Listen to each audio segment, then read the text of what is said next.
पहला अजाब ये है खुददार आदमी का, एहसान ज़िंदगी में लेता नहीं किसी का। हर कदम शम्मा मोहब्बत की जलाते रहिए, ख़ुद को नफ़रत की निगाहों से बचाते रहिए। अब भी जो वक्त के तेवर से है गाफिल यारो, ख्वाब गफलत से ज़रा उनको जगाते रहिए। बहुत गुर्बत से उठे वो। खुशी है, आज भी मुझे यकीन नहीं होता है कि मेरे वालिद इस दुनिया में नहीं हैं, लेकिन उनकी जो यादें हैं, उनके जो चाहने वाले हैं, जब हम उनसे मिलते हैं तो दिल गदगद हो जाता है। से चला करते थे, उसके साइकिल पे कैरियर नहीं हुआ करता था, आगे में स्टैंड हुआ करता था, आगे में कैरियर, उसी से वो चलते थे। अब 1992 से वो आकाशवाणी पूर्णिया 103.7 मेगाहर्ट्ज़ पर वो रहे हैं काम। गाफिल भी होगा बेदार, आओ करें हम ये प्रचार। गाफिल भी होगा बेदार, आओ करें हम ये प्रचार। अपना अररिया साक्षर हो अपना बिहार। सुने सुने के बहिन हमर, छा कहने ते बेखबर, मन कहने तोर भारी छू, आखिर की लाचारी छू। कहने करे छा दैया लाज, बदले आप अपन मिजाज, देखे ज़माना आयली किरण, चरवे जे दिन दस्खत ते वह दिन है तो गाफिल भय। उनको मैंने अज़्म किया है, इरादा किया है कि मैं अपनी अब ज़िंदगी छोड़ के वालिद साहब की जो छूटी हुई कामें हैं, मैं उन पर उसी झंडे को मैं थामूंगा और मैं इंशाल्लाह पूरा करूंगा उसको। जी, अब मैं उनके बेटे से मैं बात करूंगी और अपने फादर को याद कर रहे होंगे आज। हालांकि उनका बर्थडे, इंग्लिश में बोले तो बर्थडे है, और जन्मतिथि को आज जिस तरीके से सेलिब्रेट किया गया है, लेकिन मरहूम हमारे साथ नहीं है। सपना मेरा भी रहा होगा, क्योंकि मैं कभी उनको यहाँ पे मैं ज़्यादा वक्त नहीं बिता सकी, बचपन से मैं बाहर रही हूँ हमेशा से, और जब मैं पत्रकार बनी तो मुझे मौका मिला कि आपसे मैं बात करूँ, लेकिन वो हमारे साथ नहीं है, अफसोस की बात है। लेकिन उनके दर्द को, उनकी चीज़ों को, जिस तरीके से मैंने रिसर्च किया, पूरी रात में पढ़ती रही कि गाफिल साहब किस तरीके से 1965 में उनकी पैदाइश रही, और उसके बाद 1980 में कुल्हैया एक बेहतर शायर बनकर मंच को आगाज़ दिया, और कुल्हैया को लेकर उन्होंने बहुत शायरी की है, और तमाम चीज़ों को वो एक मोहब्बत का पैगाम देने वाले शायर नहीं दिखे मुझे। मैंने जिस तरीके से डेप्थ में रिसर्च करती रही, उनमें मैंने देखा कि एक क्रांतिकारी जोश, एक जुनून, एक जज्बा, एक अधिवक्ता, एक अच्छा आरजे, वो भी AIR में, ऑल इंडिया रेडियो में। मुझे बहुत खुशी हुई जब एक एंकर दूसरे एंकर की तारीफ करते हैं, उनके बारे में जानते हैं, उनकी बायोग्राफी की को जानते हैं, तो बहुत ही मुझे अच्छा लगा। लेकिन मैं उनके बेटे से, आज मैं गाफिल साहब के बेटे से बात करूंगी और चाहूंगी कि आप अपने फादर की वो चीज़ बताएं जो लोग नहीं जानते हैं। आपके फादर कैसे थे, किस तरह से थे? हालांकि उनके जो दोस्त थे उन्होंने बखूबी शायरी के माध्यम से इनको पिरोया भी। जी हाँ, शुक्रिया मैम आपका। वालिद साहब के बारे में मुझे बहुत सारी बातें ये हैं, छोटे से इसमें ये कहना, वो बहुत कम गो थे, बहुत कम बोला करते थे, और तन्हा पसंद, अकेले रहना पसंद है उनको। अगर वो लाइब्रेरी में बंद रहते थे तो पहर के पहर वो लाइब्रेरी में बंद हो जाया करते थे, और हमें कह दिया करते थे अगर चाय बनेगी इतने टाइम पे नॉक कर देना, और धीरे से नॉक करना, ज़्यादा ज़ोर से भी नॉक उसको पसंद नहीं हुआ करता था। तो ये उनकी कैफियत हुई करती थी। हम लोग नीचे रहे, बहुत गुर्बत से उठे, बहुत गुर्बत से उठे वो, और बहुत हम लोगों ने वो जो है कि आर्थिक जो एक ये कहा जाए तंगी, आर्थिक तंगी हम लोगों ने बहुत झेली। लेकिन आज खुशी है, आज भी मुझे यकीन नहीं होता है कि मेरे वालिद इस दुनिया में नहीं हैं, लेकिन उनकी जो यादें हैं, उनके जो चाहने वाले हैं, जब हम उनसे मिलते हैं तो दिल गदगद हो जाता है, भर आते हैं हम।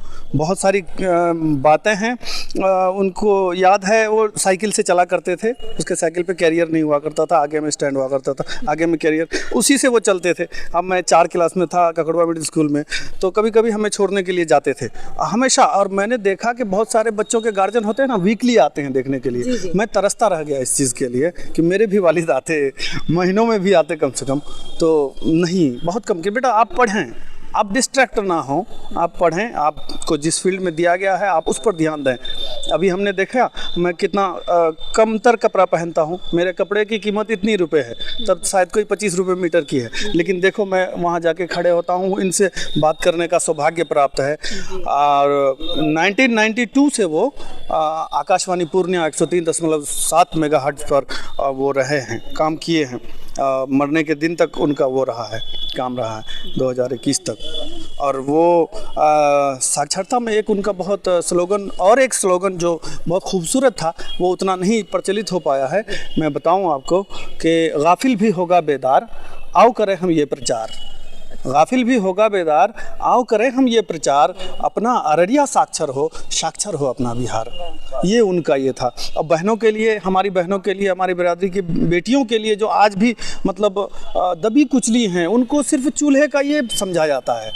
उनके लिए उन्होंने 90 की दहाई में लिखा था कि सुने सुने के बहिन हमर छा कहने ते बेखबर मन कहने तोर भारी छू आखिर की लाचारी छू कहने करे छा दैया लाज बदले आप अपन मिजाज देखे जमाना आयली किरण छोड़े आप खर्रा बोरहन आयगन बाहरियन पाछू सा कहियन लेकिन सासू सा गोतनिक भी समझियन ते नंदक भी बतलैहन ते मारे लुटतू अगर भैंसूर गोतिया अगर कहतो कोई बात घर वाला अगर न दो साथ करिहन तब राबड़ी देवी हुआ करती थी मुख्यमंत्री तो उनको संबोधित करिहन राबड़ी देवी फोन बने एक बढ़िया मजमून और करवे जे दिन दशखत थे साक्षरता में जब वो आंगन आंगन घूम के बहनों को प्रेरित करती थी तब उन्होंने वहाँ से कहा कि करवे जे दिन दशखत थे वह दिन है तो गाफिल भय सुने सुने के बहन हमार सुने सुने के बहन हमार। मतलब माँ बेटियों बहनों के लिए मुझे हैरानी हो रही है कि सीमांचल में एक अररिया जैसे गैयारवी में एक ऐसी शख्सियत जो सभी को मतलब पिरोने की कोशिश कर रहे थे, शिक्षित कर रहे थे, इल्म तालीम की बात कर रहे थे। मुझे नहीं लगता अभी इतने लोग, हालांकि यहाँ के मुख्यमंत्री भी नहीं सोचते होंगे, मैं ईमानदारी से कह रही हूँ, लेकिन वो सोच रहे थे। उनका सपना अभी मुझे लगता है अधूरा है। बहुत अधूरा है मैम। पूरा कैसे? बहुत ज़्यादा अधूरा।